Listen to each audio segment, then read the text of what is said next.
just sticking to their guns to avoid contradiction. And a lot of people, I don't think they're really telling the truth when they say some of those things.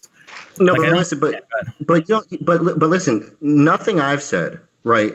You can't do the same things. Like, just take me as playing devil's advocate here, instead to have just been arguing for eating meat this entire time, just justifying my view, eating meat. I don't think anybody in this voice chat has come to the conclusion that I've said anything like that's even remotely comparable to me saying, "Oh yeah, I'm fine with holocausting a bunch of retards." And we could just set a vote to test that. Well, wait. I mean, look, this is going to be that's going to be a horrible empirical way of determining things. But anyway, besides that, if you say that what determines whether we can torture a being for making a hamburger of it or not, what makes or breaks the difference in this hypothetical is whether there are enough surrounding beings that share the species that are intelligent enough. I mean, my intuition pump is going to be that I think upon reflection, I think a lot of people are going to find that absurd. Yeah, but that's just the position that animals are basically in right now. You know. I understand. I get it. Yeah, I understand. Yeah, I know, I get it. And there's something about framing it in that way, I think, that gets people to reflect on that. In which, if you were to just say, this is my intuition pump speaking, in which you were to just say, well, if you reflect on the animal situation, you know, would they have the same reflection of their moral values? And I don't think the answer is yes. And I think that's an empirical question that neither of us have the answer for. Well, I don't care about the answer to the empirical question. I'll just ask you straightforwardly. Like, you want to say that my hypothetical position that I'm taking as a hypothetical meat eater, where I just think it's okay insofar as there's not at least one member of that species that can conceptualize death or has like this robust sense of pain that we have. Mm-hmm. There's not even a single member, and as long as let's say that's the condition, there's not a single member of that species that can look at it and say, hey, look, those are my brothers. I don't know how much of them are like that, you know, whatever. If that, and saying, yeah, it's okay to kill those people because that's basically, or kill those beings because that's basically where we're at in when it comes to animals. You're just saying there that you think it's absurd, on your view, to kill animals, right? And that's basically the same position as I think it's acceptable to kill animals. It would be something that, what I'm saying is I think it's absurd to say that what makes or breaks the difference between being okay and not being okay with killing a being would be its surroundings like of that nature. Now, it follows from that it's absurd to kill animals. I agree, but it's not the same thing as me just saying it's absurd to kill animals. It may be an entailment of me saying that. I agree, but it's not the same thing as me just saying that. Yeah, but I'm asking, but I don't understand what the functional difference is, right? Yeah, so I think the functional difference is going to be an empirical one. Like, it's just going to be an empirical question. I can give it to you. My functional difference, I think, is going to be just its effectiveness at convincing certain people. And the reason I think that way is because it was effective, because I've been experiences to both ways, and I was convinced by the name of the trade route. So that's all. I'm just trying to say that, like you put people in a position. Let's say that like the whole point of being absurd is that it's like something to scoff at, you know, because people are just like, oh yeah, if you just take a bunch of blind people, you can chain them up and like cut their throats, and everybody's just like, well, yeah, that's a really ridiculous moral position. Yeah, no one would ever handle it. But I'm saying, forget that. Right. Say someone is even ambivalent about the position I'm getting. Say, oh, you know, that's really hard to think about. You know, maybe does it really matter that there's these surrounding factors, or is it just the experience? That person who's ambivalent clearly doesn't think it's just absurd in the way like killing a bunch of like blind people or like, you know, like choking them out or whatever. They clearly don't think it's absurd in that level, even the ambivalent person. But then take the person who's not ambivalent. What are you going to say to that person? He's just like, yeah, I think that those things matter. Other people are just going to be like, yeah, I mean, your view is that other people are going to look at that and just be like, oh yeah, that's fucking obviously the case that those things don't matter whatsoever. This person is just a joke. It's ridiculous. I mean, that kind of thing. Like, people, I acknowledge people can take ambivalent positions there. I would say on my view, I think it would be crazy to even be ambivalent in the situation I described. But that's just, and I do have the intuition pump that upon reflection that a lot of people as well, I think even most people would say it would be, it would be even crazy to be ambivalent. Dude, I'm a vegan. I don't even have that position. Okay, we have different positions. It's okay, Josh. All right. But what I don't get is why? Why is that so ridiculous to you that a person could be divided in that way? I mean, I just... No, I understand. I'm not, well, it's not, okay, just to be clear, like, it's not, if when you ask it, it's ridiculous to see a person can be divided in that way. I'm not saying that I'm denying that there could be it could be a fact of the matter that it turns out that upon all that required reflection that people are going to be divided in that way. I acknowledge that's an empirical possibility. But if I had to bet my life on it, I don't think that would end up being the case for most people. But that's just my intuition pump, but I don't have data for that, and I don't think you do either. The reason why, to answer your question, is why I think is because I had very similar intuitions to the intuitions you're describing, and I've been exposed to the slaughterhouse footage. And I've been exposed to... Wait, hold on. Let me finish. I've been exposed to the slaughterhouse footage. I've been exposed to all the things you're telling me that should be just as effective at convincing one. I didn't say any of it. I didn't say any of it. Wait a minute. I didn't hear anyone either. Wait, someone said... Wait. Well, sorry. So it wasn't you. It was someone else. I'm sorry. Someone else said about this. I didn't actually hear anyone. No. Someone... Didn't either. No, someone... Just move on. Okay. I didn't say that. Yeah, sure. I've been experienced to someone just questioning my values about animals, questioning my values about, okay, well, what do you value about the animals? What do you not value about the animals? Is it? And I've tried all the answers for, like, okay, well, it's the intelligence, it's human though, human in conjunction with something else though. I've tried all of that, as you've said. And I maintain that position. Except, go ahead. I just want one concession from all of this, right? And that concession is this: now, a person who's ambivalent about that, or even a person who falls on the opposite side of that, who doesn't think it's absurd, that's not at all as, like, rhetorically powerful or anything as when you say, oh, so you think it's fine, or getting someone to commit to the position where, like, oh, you could just take a bunch of blind people and torture them for 1,000 years and you're okay with that, right? Like, it's not near. Oh, yeah. If someone, like the way I'm talking about it now, I agree. If someone can get, there's a lot of rhetorical power. I agree. There's a lot of rhetorical power if someone can have their position shown to be like, okay, well, you're just committed to slaughtering a whole bunch of blind people, a whole bunch of, like, mentally handicapped people, et cetera, et cetera. Like, I'm being very, like, yeah, if someone is really good copying it and I'm saying, okay, well, there's, this sort of, the way you've described it, I don't think it's as rhetorically powerful. Sure. But I'm just saying, bad cop the shit out of me right now. I'll get anyone to fucking bad cop the shit out of me. They won't be able to hold their fucking ground. That's all I'm saying. Oh, really? I mean, okay. I mean, look, I think I could. I'm a good cop, to be honest with you. But I think we could have a conversation. Yeah. But anyone who knows me knows that I'm not really a bad cop. But yeah. But wait, hold on. But yeah. I mean, I think I definitely.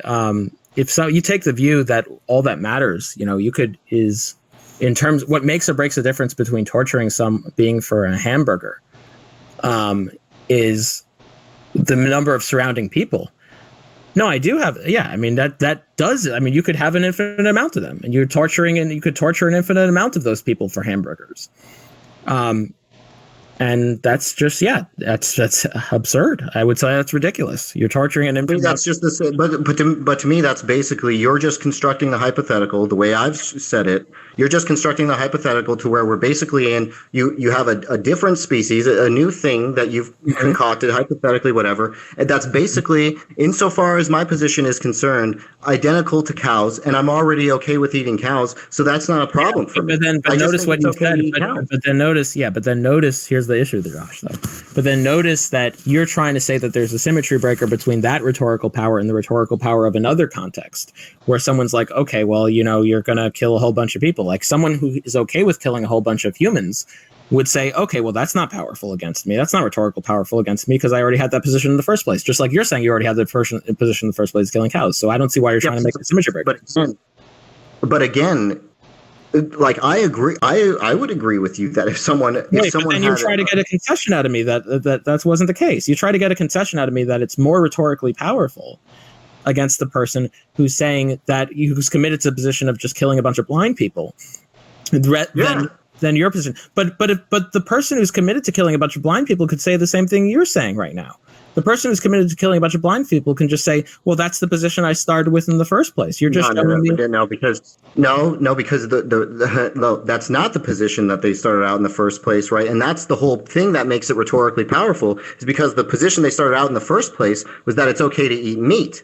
That's the position. Oh, I see what you're saying. I see what you're saying. So but it's not the position. Yeah, but that's not the no. But then you have the same problem the other way around, because I don't take it to be the case that's saying it's okay to torture for the sake of a hamburger. Depending on whether or not there are a number of intelligent people surrounding that individual, to be the same thing as saying it's okay to eat meat. It may follow that it's okay to eat meat from that. It's one of the positions that follow it's okay to eat meat, but it's not equivalent. It's not the same thing. Well, it's like, let's say the reason that rationalizes my action to eat meat is the same as the reason that would rationalize my action to eat the hypothetical person that you're talking about. Then to me, yes, it is the same. Yeah, but then the person who's okay with eating, torturing the blind people would say the same thing. They would say, oh, well, my reason for being okay with torturing the blind people is my reason for eating the cows, so therefore it is the same thing. Yeah, but the difference there is that we're not taking that as a given, that the person is already comfortable. I'm not taking it as a given in your case either. I'm not taking it. I don't take it as a given that someone's okay with. That's not true. That's not true. If you went into an argument with someone who eats meat, you're starting with the presupposition that person has a negative attitude towards. Because if you started with that question, oh, do you think it's okay to just take a bunch of blind people and go and fucking Holocaust them or whatever, the answer to that would be no. That's the auspices that you start under, right? And then you get that. Yeah, but I have the same auspices. I have the same auspices for the other case. I have the same auspices that the person, if they were posed the question, if they have a mentally handicapped person, what determines whether it's okay or not okay to torture that person for a hamburger is whether they're surrounded by a whole bunch of mentally handicapped beings. The auspices I start with in that case is that of course it wouldn't be. Of course they wouldn't take that position. Wait, but that's like the same thing as saying that you're under the auspices that they don't rationalize their actions towards eating meat. Okay, no, I disagree with that. I don't agree with that. I see what you're saying. I understand what you're saying. I don't see it as the same. And I haven't been, and I'm asking for the symmetry breaker. I'm not hearing it. The symmetry breaker between what? Why is it the same thing as saying it's eating meat in one case but not in the other case? Why is it the same thing? So if you're going to say that if someone is saying if someone is okay with eating meat, look, let me just ask you this question: if someone's okay with eating meat, is it entailed on their view that the difference between being okay and not being okay with torturing a mentally handicapped individual is how many intelligent individuals are surrounded by that being? Yeah, or whether or not they identify with that being in some way, like they're part of a human, because like there might be a bunch of other retarded humans that. So someone can't have the view if they reject that view, they can't have the view that it's okay to eat meat. Wait, what? Look, the question is. You said it's the person is, if the person has this view, they're going to have the same view. Like it's like a biconditional. Is that right? Like it's like they affirm it in both cases or they're going to reject it in both cases. That's what I see. Like they're going to. So if someone says that I am okay with the only difference being with the torture case is the intelligent beings of the same species surrounding them, that they're going to take the same view with eating meat. So if they're not okay, they're going to be not okay with both. They're going to be okay with, they're going to be okay with them both. Now, yeah. I don't see how that would be. Yeah, but I don't see how that would be prima facie true. I can fully envision how people would say one and not the other. There wouldn't be a biconditional. Well, I'm not saying. I'm just saying. I'm not saying anything like. Look, let me explain like the difference, because this is what I'm talking about the absurd claim, right? Because I think a lot hinges on this, and the notion of absurdity here doesn't have to do with this analysis that I've given. What it has to do with is this claim that if I present this analysis to a lot of people, like even all the people in the chat, or I could even go into Ask Yourself or whatever, they're going to say, yeah, I basically sympathize with it, because that's basically, you've just given an analysis to why I think eating meat is acceptable, right?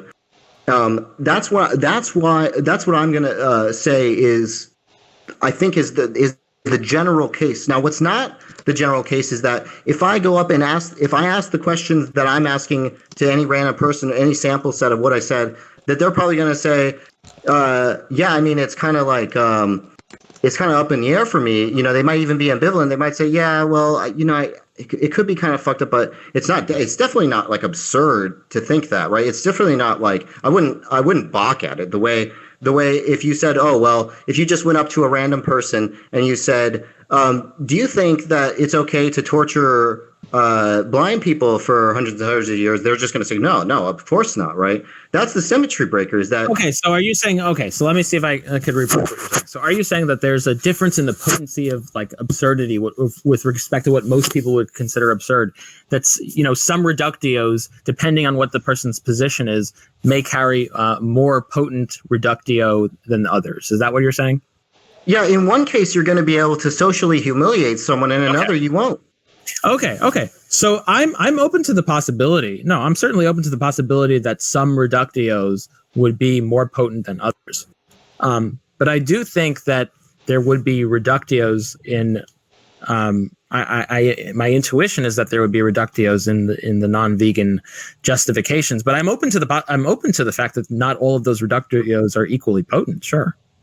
But part of what makes it a reductio, is the capacity for social humiliation. Right. That's why I'm okay. Right. But that's why I'm okay, and that's why I'm admitting that this is not a problem for me. Like, I'm admitting that yes, some will have like a great amount of social humiliation, and some might have a moderate amount of social. I'm okay with a spectrum there.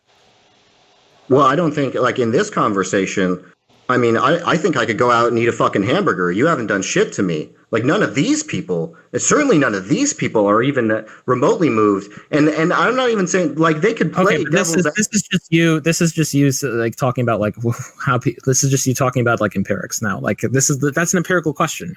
Whether, like, if we had a debate in front but it's an empirical question. Just say, listen, part of social humiliation is not an empirical question, right? Part of it is just I can acknowledge whether or not I feel humiliated, right? Maybe I might not have an honest disposition to do that to you, but you can just think to yourself about the inference to the best explanation about what I feel right now, right? I mean, let's say hypothetically I'm a meat eater. I mean, you know that I'm not, right? Let's say hypothetically I'm a meat eater.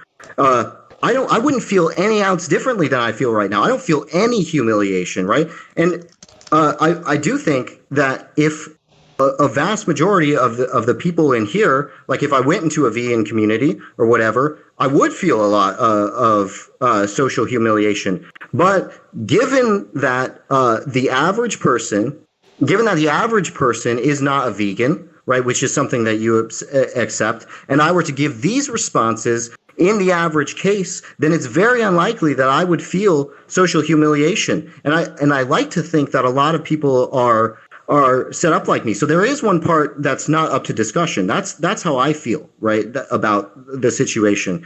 And I already know if I'm around a bunch of other non-vegans, which it happens to me on a daily basis, I'm around people like in my work and all of that shit, I wouldn't feel comfortable. I mean, I'll try to talk to them about like eating meat sometimes, and I'll just be like, oh, you know, I don't think it's very good. But if I tried to like start arguing with them and all of them were like looking at me like I was a ridiculous fucking person, that would make me feel social humiliation.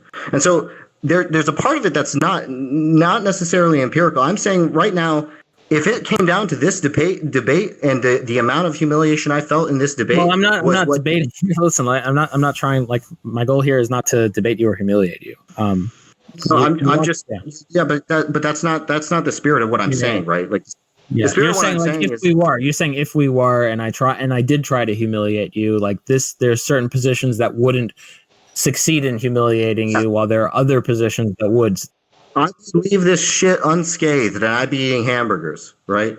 Yeah. If okay, yeah, I get it. I understand. And I don't. And now this is the empirical part, which I don't think anybody who does eat meat in this chat would not just try to avail themselves of the same defense that I have and would feel basically the same way. I mean, this is what I'm saying. This is basically how I think that people who eat meat think. Yeah, and I when I ate meat, I did think that way too. Except I did feel humiliated with myself when I ran to name the trait. So maybe there's clearly at least some people who do. So yeah, maybe it wouldn't work for a whole bunch of people. Maybe for a lot of people it would feel unscathed, but I certainly didn't. I was persuaded. So at least I know that for myself. But the absurdity, what the point is that the absurdity turns on to the myself. social. To myself, it was absurd.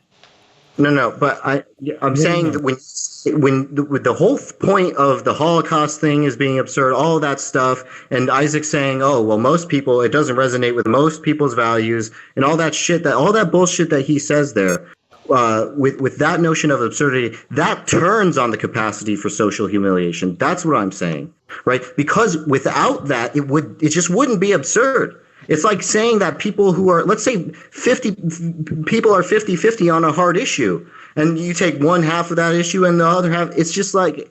Let me just ask you this. Okay, let me just ask you this. Let's say instead of using the word absurd, let's say we just said like, that's if we suspect that upon reflection may not be in accord with your true values if you really thought about it. Like, would you have like an, like instead of saying absurd? Like if I just replace the word absurd with that. No. So I think that I think that there could be a good argument to be run there. And I think that this is probably the argument that should be run, which is that there's something that it's like to live the most fulfilled life. And you can use empirical studies for this, and you could say that if you came to be as fulfilled in a vegan lifestyle as you were, if you came to be enjoy your life the same way you enjoyed your life as a meat eater, if you came to the end of those two lives and you looked back at it and you had the capacity to enjoy it both, you would look at the one and say, that's a better life, right? I'm glad that I lived the vegan life. That's an argument. That's an argument to the effect that I think what you're saying when you say it probably doesn't resonate with your deepest values, and that's an argument I think could be made and would be a good argument. Isn't that like here's the thing, like realist argument? Similar to that. Because here's the thing, like I have no commitments to the word absurd. Like this is a conversation you should really have with Isaac. I'd be happy to listen in. And he's actually reached out to you to continue this conversation, Josh. So I don't have any commitments to the word absurd. Like if there, I don't like, to me, name the trait doesn't like hinge on demonstrating a quote unquote absurdity. Like if I'm happy replacing absurd with personally objectionable. the equivalent of if you like personally objectionable. Like if you reflected on your own values deeply and honestly, like you probably wouldn't. You're right. That's fine. But what I'm trying to tell you is that the antinomy hinges on that rhetoric, right? That's the thing that fucking pisses me off about it, and I think that's what pisses me off when other people use it on other people. Is that type of antinomy there? It just seems like. What do you mean when you? Can you just elaborate? Like, what do you mean when you say that? Like the antinomy. The thing that makes it contentious, right? That's the thing that makes it really. That's the thing that really irritates me, and really makes it irritating is that people are just saying, it's absurd. I've reduced you to absurdity. This is ridiculous. This is absurd. Okay. Yeah. So your whole issue with it is the absurd part. Yeah, that is what makes it. It's not like it's like this this problem where like, oh, I don't have a problem with people reflecting on their values or anything like that. Again, I'm a vegan. I have sympathies towards vegans. I don't think that anybody should eat meat. I think it's fucked up, right?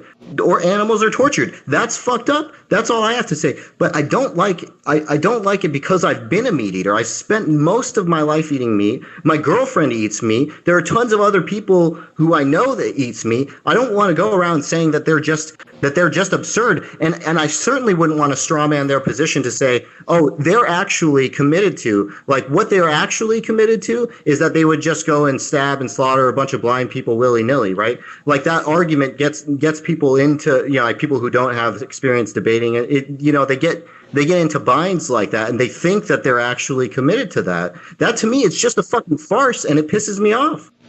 Yeah, but do you agree that, well, there may be some people who really are committed to that based on what they've said, but I agree that there may be some people who run the argument that on someone who's not committed to that falsely say they are. But listen, I'll just ask you a question. Where do you think the probability distribution lies? If you just ask, like, tell them the thing that you get them to commit to at the end of the discussion. Ask them that at the first part of the discussion, right? And tell me what percentage of those people do you think will agree with the thing that you eventually get them to commit? No, very probably, yeah. Hypothetically, if I asked them at the beginning, probably very little. Yes, yeah, like 95%. You know, yeah, probably not. Yeah, I agree. Yeah, right. Sure. And so that's what makes it. Then the question, yeah, but then the question is, why do they? You know, the question would be then, why did they say something? But then, what's the issue with like just saying, hey, like you've just said this, like clearly, like what if I just said like, hey, you've named this as the trait. I just want to point out to you that this, if that's the only necessary and sufficient trait, if that's what you're saying, then it would entail this, and it seems like, you know, you wouldn't really agree with that. Like, would there be an issue if I run that sort of dialectic with someone? Would you take issue with that? No. Okay. It's really just this. It's really just like I said. It's the whole rhetorical game. Because like obviously the person doesn't. I mean, like even when you ask them that question, they say it, right?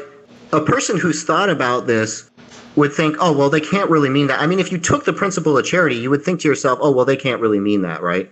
Like, that's what you would think. No, I mean, I would think that. Although you'd be surprised at how many people really do, like... I'm not surprised at the number of people that dig their fucking heels in. I talked to Brenda, for fuck's sake, you know? Okay, yeah. Yeah. And that made me... And look, Josh... I sort of actually don't understand why Josh, like, let's say in the case of Gigi, for instance, right? Like, that's a person you obviously love, or whatever.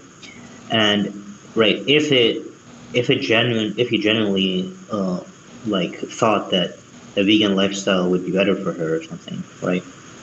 And you thought that sort of the social humiliation that may be produced by deceiving her was like had a veganizing effect on her. Like, why would it really matter that it's like a farce or deceptive?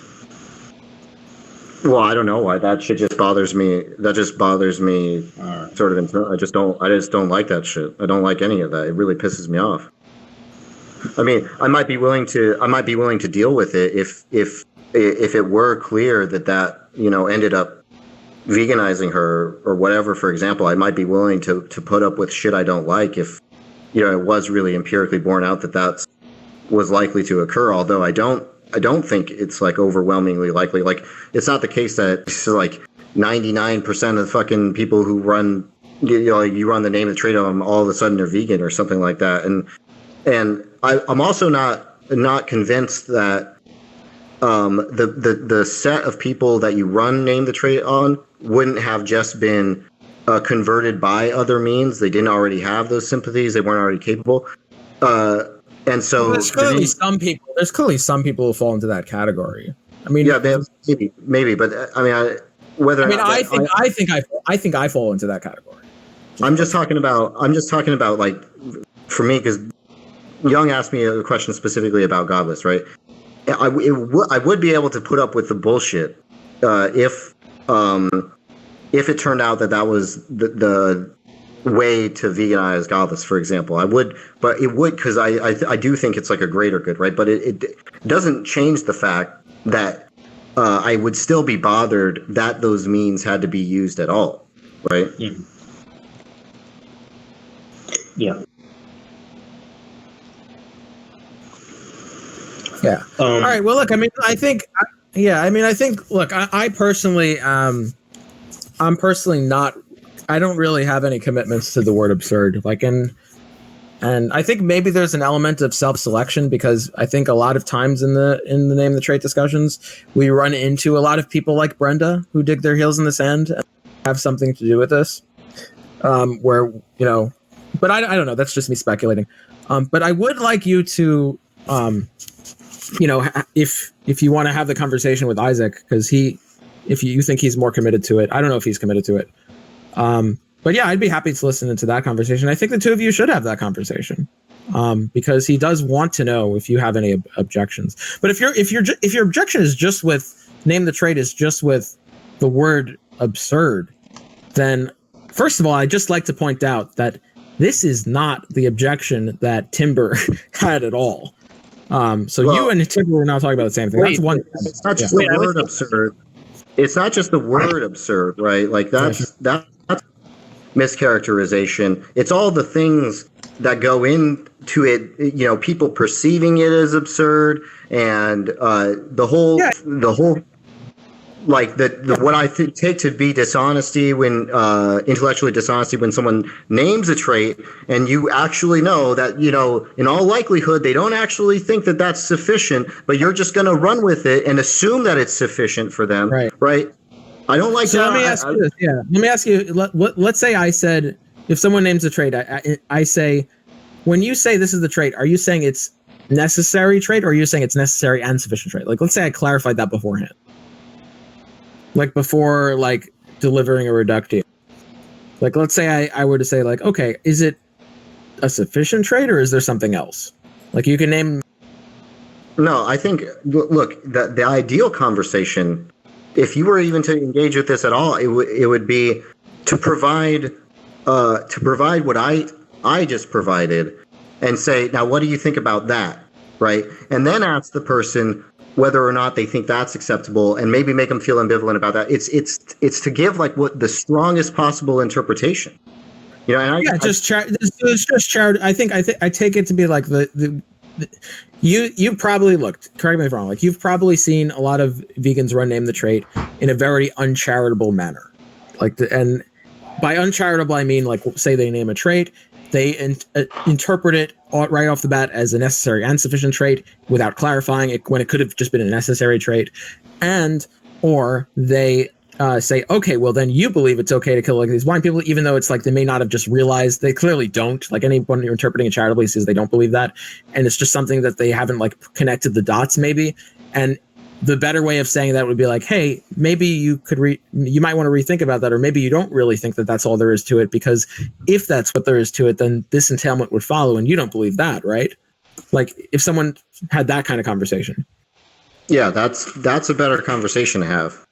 Okay. So one thing, so now that I'm clear on that, I would be, I don't know what planet I'm on. If that was what Timber's objection was, I'm on a different fucking planet. Like, because that was not Timber's objection at all. Well, no, yeah. Timber was saying was the same thing I was saying, which is basically you can just give a set of conditions that make them practically, for all intents and purposes, the same as like just a new animal species. And then you're just asking them if they think it's absurd to eat animals. Or you're telling them it is absurd to eat animals. I heard a lot more than that, but all right. I mean, I heard like the problems about going in the other direction, problems about like expanding the menu. The problem is like that they were like, I don't even know. Like, okay, but this is good. This is a clear conversation. It doesn't seem like this is all over the place. Okay, so yeah, I mean, look, I've probably been like, I'll tell you right now, Josh. Like, there have probably been cases in the past where I was not charitable with other people when running name the trait on them. I think some of that may be a product of like having so many people come to the server who are basically Brendas and dig their heels in the sand. Like, oh yeah, of course I believe it's okay to just slaughter a bunch of humans. Like, why would you think otherwise? Of course, it's not absurd at all. It's not absurd to me. Like, yeah, there are so many people like that who come in and just dig their heels in the sand and be like, yeah, that's really what I mean. Or that you just feel strongly about veganism. That could just, well, yeah, well, that could be. It could be like do it by any. Yeah, but now that we're on the topic of being charitable, young, like maybe we could be charitable to me as well, and say maybe the motivations are No, I'm just saying that. Like, I don't see that as a bad thing. yeah, no, it could be it could be that as well. I don't know exactly why it is, but I do think I try to have the type of conversations that John just assented to. I do think when I run Name the Trait that, I'd like to think at least that I've made a change from the past, of some of the past things, the way uncharitable interpretations of my opponents, and have tried to be more charitable and have tried to had a more more benefit of the doubt type of conversation, and that's I try to run it. I can't speak to how other people run it, but that's what I try to do. And sometimes I am out of accord with those values, and sometimes I'm in accord with those values. But that is my goal.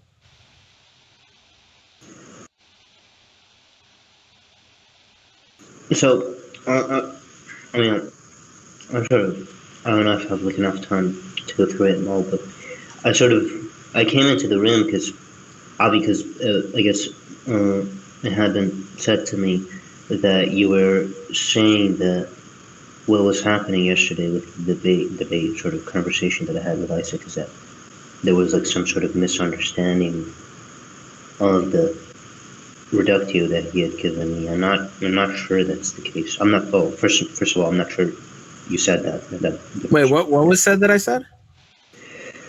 That you were saying that what was going on in the conversation between me and Isaac yesterday about that one reductio is that I wasn't understanding the.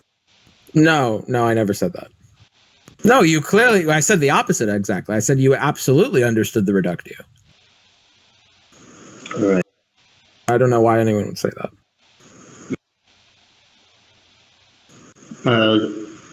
Do you personally understand about that, like what's supposed to like sort of follow from that reductio, or sort of what the connection is supposed to be to the previous part of the dialectic? Because I'm not.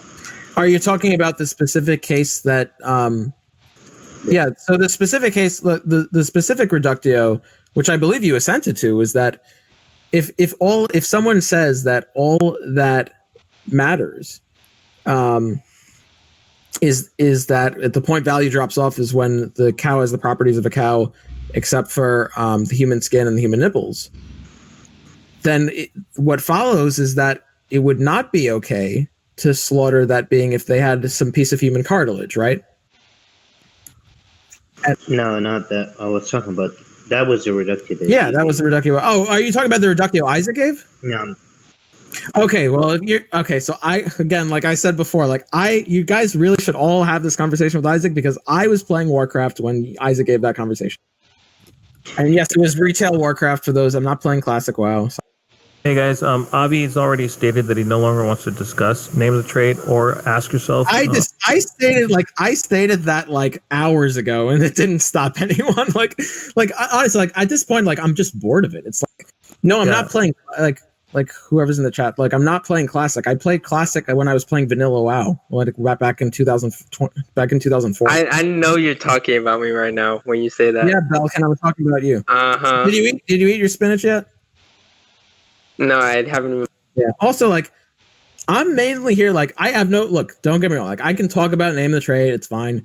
But at this point, there's so many things to talk about. It's just the conversation has just been Name the Trait. Isaac said this. Isaac said that. Isaac. Yesterday it was all about that. Today it's all about that.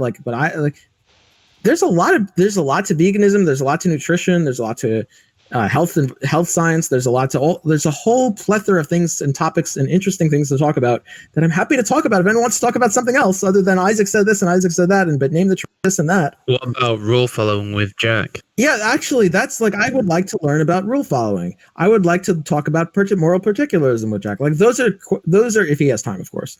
Those are interesting conversations that don't not that Name the Trait is an interesting conversation, but it's sometimes I'm bored of it. That's just. It's a wrong view to be bored of a topic that you've talked about forever. No, it's just wrong to say that the rule following argument is interesting. Oh, okay. So so you don't find it interesting. Like, oh, okay. I mean, look, I find like my attitude towards the rule following argument, my like normal response to it is like nausea. And it's like Jack, do you have time to vomit projectile? Jack, do you have time to speak with Avi for a little bit?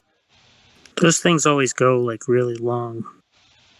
Yeah, they do. No, it's fair. That's fair. I can't imagine a conversation with Jack about the rule following argument or moral particularism to be a short conversation in any possible world. Does anyone else have questions for Avi that aren't pertaining to Ask Yourself or the debate yesterday or anything like that? Kind of more lighthearted. Any questions? I actually do have a question. Okay, so Avi, do you think epistemological studies can show causation? All right, wait. Do you mean to say epidemiologic studies can show causation? Yeah. I'm sorry. I'm confused. Yeah. So yeah, okay. So epidemiologic. So yes, the answer is in some cases yes. So, and if you deny that, you're in a position where you would have to say that something like smoking, we can't show that causes lung cancer, or that we can't show that smoking causes cardiovascular disease, because we don't have any RCTs, we don't have any interventional studies between smoking and those things. We don't have any we certainly don't have much higher on the evidence hierarchy than than observational data to establish causality. Now, there are different criteria for causality. Some could appeal to something called the Bradford Hill criteria. There's more outdated criteria prior to that. There's some people trying to come up with updated criteria. But yes, on my view, there are certain criteria by which epidemiologic studies, not epidemiological studies. Dude, I'm sorry. Epidemiologic studies can cause causation, Belkin. Epistemological studies would be empirical, as empiricism. Like, wouldn't that be like necessarily the case? Yeah. So epidemiology. My view is the answer to that view is yes. I don't take the view that all epidemiology studies establish causation, but I do take the view that under the right set of criteria, that epidemiological data can provide justification for a belief that it's causal and not just associated. How would you determine that? Like one example would be the Bradford Hill criteria, right? Are you familiar with the Bradford Hill criteria? I'm somewhat familiar. Okay. I mean, I can go through it real quick. So the Bradford Hill criteria, there's like 10 criteria. First criteria is the effect size, or like the strength of the association. The second criteria is consistency, if it's like reproducible. The next is specificity.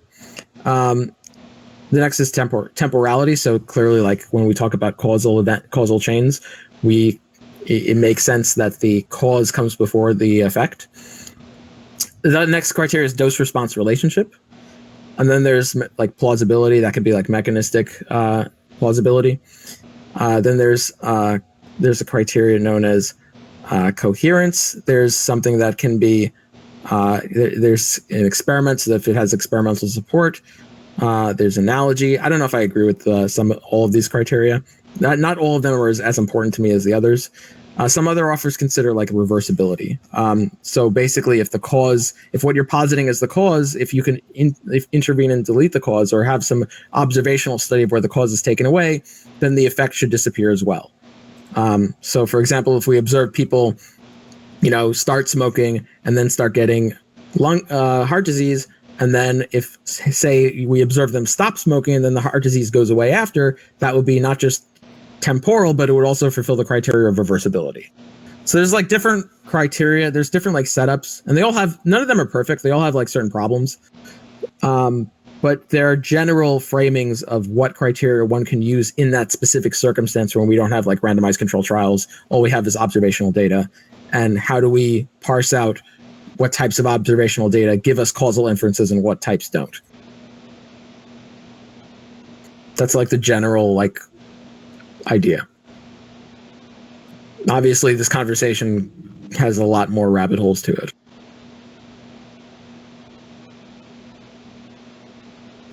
Okay. Okay, thank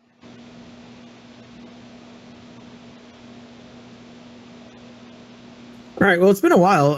If no one else has any other questions or whatnot, Maybe it's because I can't get a word in edgewise because you're rapid fire for 5 hours on that.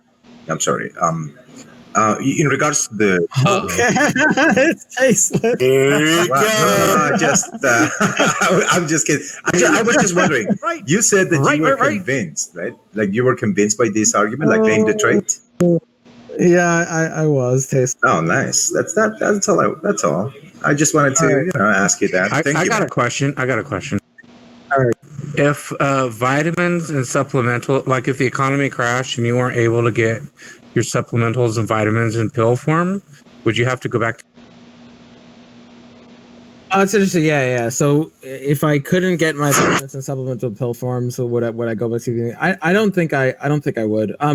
But I may, like, here's the thing. Like, I always create this distinction between what I value and the way I act.